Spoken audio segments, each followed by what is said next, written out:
Dans ton court-métrage Les fissages ne conduisent pas la nuit, on a l'histoire d'une femme justement qui est pourchassée par un homme. Donc c'est un peu la proie de l'histoire. Et c'est quelque chose, c'est un sujet qui t'intéresse beaucoup justement de la place de la femme dans les films. Comment c'est raconté? Donc est-ce que tu peux nous parler un peu de ça? Ouais, moi j'aime vraiment comment on voit les femmes dans les films. Parce que je trouve qu'il y a vraiment, au niveau français, on a un petit souci, c'est que je trouve qu'il n'y a pas de personnages féminins très forts qui sont leaders, par exemple, où une histoire va reposer sur un personnage féminin qui va être indépendant, qui va pas aider un personnage masculin, ou qui va pas être vu par un regard masculin.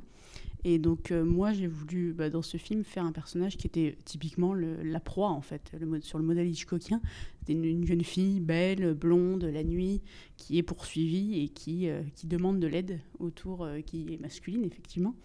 Et donc là, effectivement, j'ai voulu suivre le modèle Hitchcockien. Donc lui voyait vraiment les femmes comme ça, qui avaient besoin de l'aide, qui pouvaient être fortes, mais qui avaient quand même besoin d'une aide masculine et qui ne pouvaient pas s'en sortir toute seule, en fait.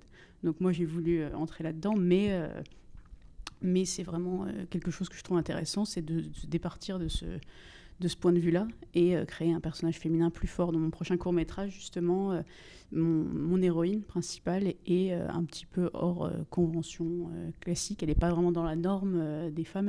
Elle est un peu ronde, elle est assez masculine, si je peux dire, même si j'aime pas trop ce terme-là.